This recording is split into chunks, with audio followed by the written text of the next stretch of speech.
Marie-Léo Lundi qu'on va trouver aussi dans ce My Pop parce qu'on va parler de l'humour. Qui n'adore pas l'humour? Avant, pour rigoler, on allait écumer les petites scènes. Oui, j'adore l'humour, c'est idiot cette phrase, c'est fait exprès. Avant, pour rigoler, on allait écumer les petites scènes pour découvrir les humoristes de demain. Mais aujourd'hui, il y a une scène à laquelle... Désormais, il y a une scène à laquelle ils ne peuvent plus échapper. Cette scène, elle est virtuelle. Le public, il n'applaudit plus, mais il met des pouces ou des commentaires. Ce sont les réseaux sociaux. Les réseaux sociaux sont devenus un passage obligé. Ma fille est revenue de l'école aujourd'hui et m'a dit « Maman, j'ai fait une sculpture à ton image. » Ce n'est pas Voldemort, c'est bien moi, mais d'ailleurs on me reconnaît bien, hein, je trouve, il y a quelque chose vraiment sur tout profil. Pardon. Les gens qui disent « Ah mais moi je dis ça, je dis rien », bah tais-toi. Tais-toi. Alors, si tu veux mon avis, je le veux pas. Et mercredi, va bien te faire embrasser par un proche qui t'aime beaucoup. Voilà, vous en avez reconnu certains que vous adorez. De là à se demander si les scènes d'humour appartiennent désormais au passé. Alors non, quand on fait les recherches, on se dit que pour tester le public, eux, ils ont besoin un peu de palper, de voir les rires, de sentir le public. Il y a une autre scène qui continue de jouer son rôle quand même, qui se place entre la vraie scène de stand-up et les réseaux sociaux. C'est la bonne vieille télévision, le télécrochet. Tout comme les chanteurs rêvent encore de concourir à la Star Academy et en même temps ont besoin des réseaux sociaux, et bien c'est pareil pour les humoristes. D'où le concept d'une émission qui s'appelle Faites-nous rire. Faites-nous rire, c'est un peu comme un autre télécrochet, La Nouvelle Star. Il y a un casting d'abord de 30 humoristes qui sont venus de toute la France, même d'Europe, pour tenter de devenir la future révélation de l'humour. Comment ça va? Et moi, on dirait pas comme ça, mais je suis métisse entre une alcoolique et un queutard. En fait, c'est ma petite sœur. On a forcément couché ensemble à un moment ou à un autre. Moi, je viens de Belgique. Je sais que là, ça ne se voit pas parce que je suis actuellement sobre. Oui. Eh oui. S'il y a des gens qui se posent la question depuis le début, est-ce qu'il fait semblant d'imiter Michel Leb? Moi, je pense que pour pas prendre de mauvaises habitudes, le CUNY, c'est comme le ski. Faut apprendre ça tout. Ils sont méchants. Il est méchant. Alors pour faire rire, tout est permis. Le stand-up, on l'a vu, mais d'autres tentent des prestations plus originales. C'est le cas de ce candidat, Florian Guérin, qui s'est lancé dans une reprise de La Reine des Neiges, version homme divorcé.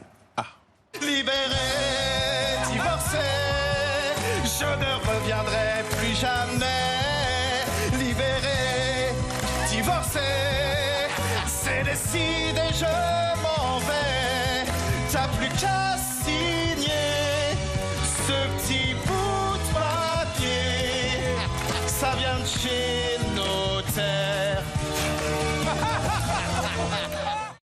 Salut à tous les deux. Bonjour. Sébastien Toen, Jean-Philippe Janssen. Faites-nous rire. Allez, c'est parti, à toi. Non, mais parce que le titre de cette émission... C'est une injonction. Bah oui, c'est tétanisant. Quand on dit, vas-y, fais-nous rire. Pas quand on est drôle. Mais en même temps, c'est un concours aussi. Donc... Mais il n'y avait pas cet esprit... c'est une compétition, mais c'était quand même des... Bah, c'est dans l'air du temps, des critiques bienveillantes et surtout constructives. Donc, et puis, on a vu des gens venant de partout. Et j'ai trouvé ça formidable, c'est que cette année, il y avait des gens d'horizons divers, mais d'un certain âge aussi. Divers. Des reconversions. Des gens qui plaquent tout pour devenir humoristes. Oui, il y a un avocat, il y a un ancien chauffeur de bus, il y a une femme de ménage. Je vais confirmer ce qu'a dit David Guetta depuis tout à l'heure. Ce qui est intéressant, c'est de donner la chance. C'est de donner la chance. À chaque fois, je les confonds, moi. Mais non, c'est bon, Jean-Philippe. Non, mais il faut expliquer. Jean-Philippe fait partie du jury. Ouais. Et vous êtes l'espèce de Nikos Aliagas. Un maître de cérémonie. Le maître de cérémonie. Oh, je suis entre Ricky Martin et Olivier Mine. Oui, assurément entre les deux.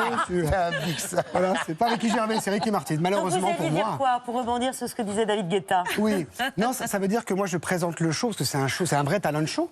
Et puis il y a des jeunes talents, mais c'est vrai que là on les voit, ils sont jeunes, hein, ils sont pas notre âge. Mais il y a beaucoup de gens qui effectivement ont fait une reconversion, c'est-à-dire qu'ils avaient un vrai métier avant. Et après ils étaient plombiers, ils étaient voilà. Ils ont vraiment tout abandonné. Donc s'ils ne percent pas grâce à cette émission. Ou en tout cas, alors ça c'est la suite de l'émission, ça s'appelle Faites-nous rire au Pôle Emploi. C'est la suite. C'est la suite. C'est comment avec ton CV. Bon, j'ai essayé de faire rire les gens, ça n'a pas trop marché. Non, il y a aussi des jeunes, mais c'est vrai que là, cette année, ce qui est original, c'est la saison 2. Ils sont à la croisée des chemins en fait. Il y en a qui ont encore le double emploi et puis ils se dirigent vers une carrière carrière humoristique parce qu'ils n'ont aucune garantie de succès, donc on lâche pas tout comme ça. Y a pas de Mais en tout série. cas, ils veulent essayer. Et je pense que ça, c'est typique à l'après-Covid, en fait. Ces gens qui veulent changer de vie ou changer quelque chose dans leur vie. Oui, c'est quand même pas la carrière la plus assurée, humoriste. C'est difficile. Non, mais moi, ça résonne en moi parce que... Moi, Alors que violoniste, moi, c'est moi, toute ta vie. Ah, bonjour Catherine. Moi, j'étais steward et du coup, ça me parle de voir ces gens qui ont la volonté de vouloir faire autre chose. Et vous êtes passé aussi par un concours d'humour à vos débuts. Oui. Une amie qui vous a inscrite. Une amie hôtesse, Une d'ailleurs. amie hôtesse de l'air qui m'a dit tu perds ton temps dans les avions. Maintenant, ça va faire... Vous perdiez votre temps ou vous faisiez perdre leur temps à vos passagers? Un peu les deux, un peu, je dirais. Je crois pas que j'étais dans les standards de la compagnie parce que je rigolais un peu trop, mais sur 15 heures de vol, j'avais le temps de faire rire les gens, donc c'était mon premier public. Et en plus, il était bien parce qu'il pouvait pas sortir de l'avion. Donc... Ce qui est l'inverse aujourd'hui, les gens sortent de la salle parfois. Oui, c'est vrai. Non, mais on a plus de mal à les retenir dans la salle. Ce passé de steward, vous l'avez évoqué dès 2014 dans votre premier spectacle qui s'appelait, je crois, Au sol et en vol. Humour. Et, ah oui, oula, je n'avais pas moi. Humour 88, 89. Vieux canal, quoi. Aujourd'hui, Jean-Philippe, vous filez encore la métaphore avec votre dernier one-man, Tombé du ciel. C'est très bien. Mais vous avez élargi le spectre des thèmes.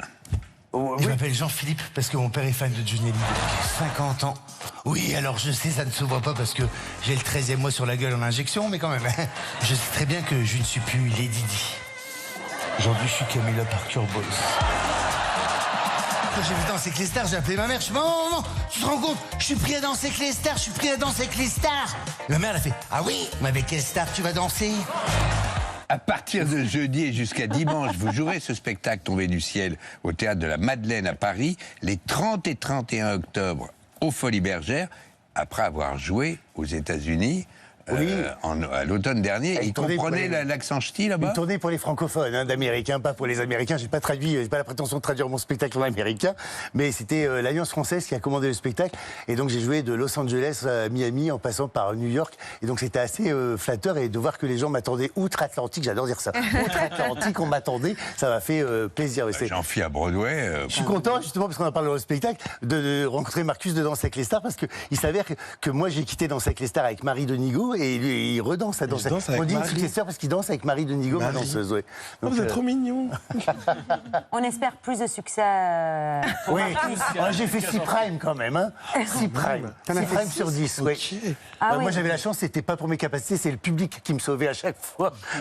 Mais ils étaient durs un peu, les jurés avec vous, là. Je sais pas, j'étais pourtant, je passais du temps parce que c'est beaucoup d'entraînement. Ah oui. J'avais perdu 9 kilos en 6 semaines. Hein.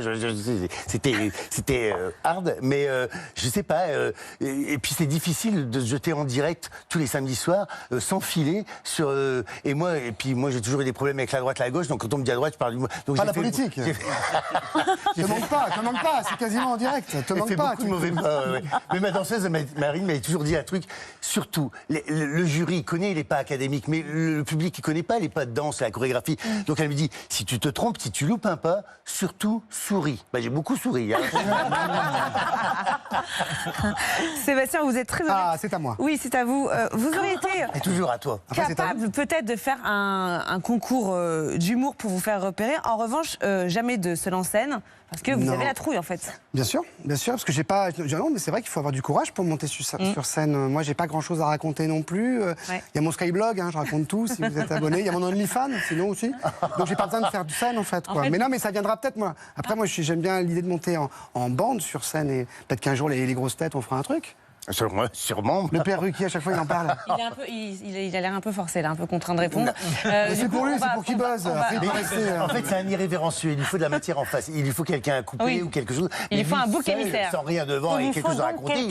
Il n'a plus rien à raconter. Il n'a plus rien à raconter. Il y a un monteur pour ça. Peut-être pas. Il y a un monteur pour ça. Sinon, il faut du montage, justement. Il prend des risques. Non, mais après, il y a tellement de gens qui font ce spectacle. Allez-y, c'est à nous.